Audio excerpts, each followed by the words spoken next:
Bismillahirrahmanirrahim. Assalamualaikum warahmatullahi wabarakatuh. Anak-anakku yang dirahmati Allah Subhanahu wa taala, kelas 7, pada kesempatan yang berbahagia ini kembali lagi kita berjumpa pada pembelajaran online.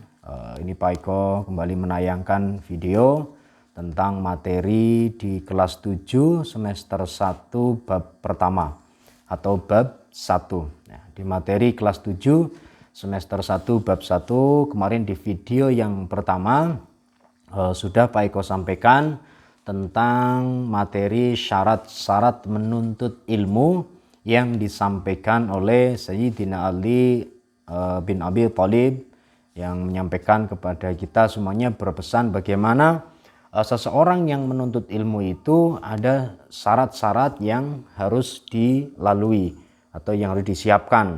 Nah, di dalam syarat-syarat yang disampaikan oleh Ali bin Abi Thalib, seorang khalifah atau yang masuk pada jajaran Khulafaur Rasyidin, ada 6 syarat kemarin yang disampaikan oleh Sayyidina Ali bin Abi Thalib kepada seseorang yang akan menuntut ilmu. Nah, anak-anak semuanya kelas 7 pada tugas yang kedua atau video yang kedua ini Pak Eko melanjutkan dari materi yang sudah Pak Eko sampaikan di video yang pertama atau tugas yang ke-1.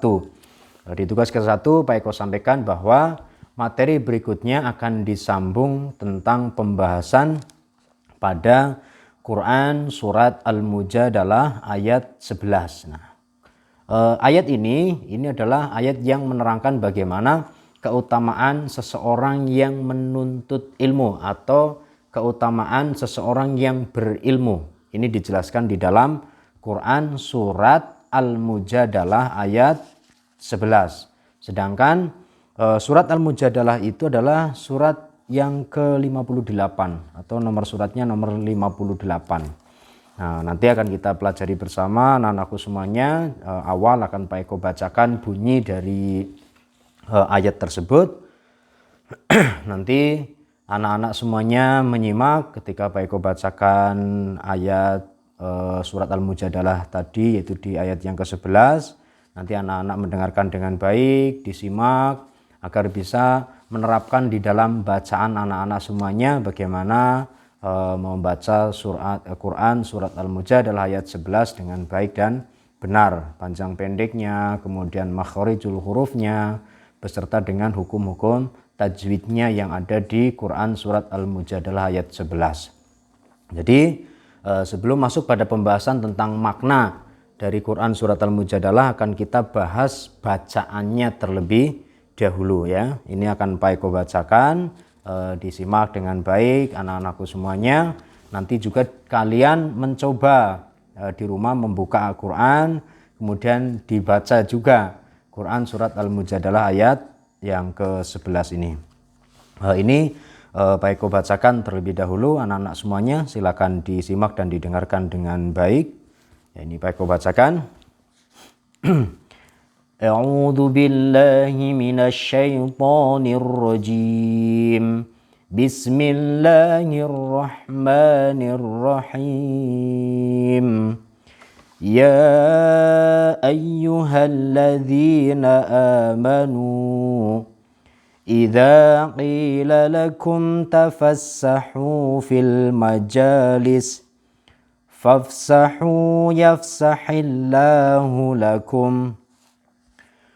وَإِذَا قِيلَ انشُزُوا فَانشُزُوا يَرْفَعِ اللَّهُ الَّذِينَ آمَنُوا مِنكُمْ وَالَّذِينَ أُوتُوا الْعِلْمَ دَرَجَاتٍ وَاللَّهُ بِمَا تَعْمَلُونَ خَبِيرٌ. Nah, demikian bunyi dari Quran surat Al-Mujadalah ayat 11 ya. Baik, kau ulang dengan bacaan yang agak cepat ya. Bunyinya adalah Ya ayyuhalladzina amanu idza qila lakum tafassahu fil majalis ya fafsahu yafsahillahu lakum Wa idza qila shuzu fansuzu yarfa'illahu alladhina amanu minkum walladzina utul ilma darajat wallahu bima ta'maluna khabir. Itu bunyinya ya anak-anakku semuanya. Pak Eko lanjutkan pada penerjemahan perkata. Ini langsung agak dipercepat waktunya biar durasi videonya tidak terlalu panjang ya. Artinya perkata, ya ayyuha itu wahai, alladzina orang-orang yang, amanu mereka beriman ya. Idza apabila qila itu dikatakan, lakum itu kepada kalian, tafassahu itu artinya berlapang-lapanglah kalian. Ya fi itu di dalam. Kemudian al-majalisi artinya majelis-majelis atau pertemuan atau kelompok-kelompok ilmu. Kemudian fafsahu itu artinya maka kalian lapangkanlah. Berikutnya ya fafsahu itu setelah itu yafsahi. Yafsahi itu artinya niscaya akan memberi kelapangan Allahu Allah. Ya, wa itu artinya dan, idza apabila qila dikatakan angsuzu itu berdirilah kalian untuk sholat atau jihad. Fangshuzu itu artinya maka berdirilah kalian. Fangshuzu maka berdirilah kalian. Kemudian berikutnya yarfa'i itu Allah akan mengangkat, artinya yarfa' itu akan mengangkat, Allahu Allah. Ya alladzina orang-orang yang amanu beriman, minkum di antara kalian, walladzina dan orang-orang yang utu mereka diberi, utu itu mereka diberi al-ilma itu ilmu, darajatin artinya beberapa derajat ya, derajat di surga nanti, wallahu dan Allah, bima terhadap apa ya ta'maluna yang kalian kerjakan, khabirun maha mengetahui atau maha teliti. Ya. Selanjutnya ya ini Pak Eko bacakan arti secara keseluruhan ya. Yaitu artinya adalah wahai orang-orang yang beriman, apabila dikatakan kepadamu berilah kelapangan di dalam majelis-majelis, maka lapangkanlah. Niscaya Allah Subhanahu wa taala akan memberi kelapangan untukmu. Dan apabila dikatakan berdirilah kamu, maka berdirilah. Niscaya Allah akan mengangkat derajat orang-orang yang beriman di antaramu dan orang-orang yang diberi ilmu beberapa derajat. Dan Allah maha teliti apa yang kamu kerjakan. Ini makna Quran surat Al-Mujadalah ayat 11 secara keseluruhan. Ya. Anak-anakku yang dirahmati Allah Subhanahu wa taala, pembahasan berikutnya kita akan membahas tentang hukum bacaan atau hukum tajwid yang ada di materi ini, yang ada di materi Quran surat Al-Mujadalah ayat 11. Tapi nanti pembahasan berikutnya kalau waktunya memungkinkan di video ini juga akan Pak Eko bahas tentang makna atau intisari dari Quran surat Al-Mujadalah ayat 11. Nah, anak-anakku yang dirahmati Allah Subhanahu wa taala, di dalam pembahasan tentang semangat menggapai cita-cita atau semangat menuntut ilmu juga ada dijelaskan di dalam hadis tentang manfaat dari seseorang yang menuntut ilmu. Ini hadisnya nanti akan Pak Eko bacakan, yaitu hadis sahih yang diriwayatkan oleh Ibnu Majah dan juga oleh Imam Muslim. Ya, ini hadisnya sahih. Jadi ada hadis juga yang menjadi penguat tentang bagaimana seseorang yang berilmu itu akan dimuliakan derajatnya oleh Allah Subhanahu wa taala. Ya, ada satu hadis ini dikatakan, saya bacakan artinya bahwa hadis ini adalah hadis yang membahas tentang bagaimana orang yang berilmu itu akan dimuliakan oleh Allah Subhanahu wa taala. Hadisnya adalah artinya Mahmud bin Ghailan menceritakan kepada kami, ya, bin Ghailan, ya, saya ulangi, Mahmud bin Ghailan menceritakan kepada kami, Abu Usamah menceritakan kepada kami dari Al-Amashi, dari Abu Soleh, dari Abu Hurairah, ia berkata, Rasulullah Shallallahu Alaihi Wasallam bersabda, ya, siapa saja yang menempuh perjalanan untuk mencari ilmu, ya, maka Allah akan memberikan kepadanya kemudahan jalan menuju surga. Ya, baik ulangi, sabda Nabi Shallallahu Alaihi Wasallam mengatakan bahwa siapa saja yang mereka berjalan atau menempuh perjalanan dalam rangka untuk mencari ilmu, maka Allah akan memberikan kepadanya kemudahan jalan menuju surga. Yang bunyi hadisnya adalah waman salaka tariqan yaltamisu fihi ilman syahalallahu lahu tariqan ilal jannah.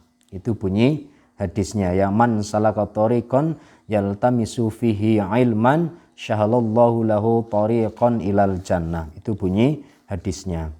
Ya, itu adalah pembahasan tentang ayat yang menjelaskan tadi. Yang pertama, ayat yang menjelaskan tentang bagaimana Allah akan mengangkat derajat dari seseorang yang berilmu.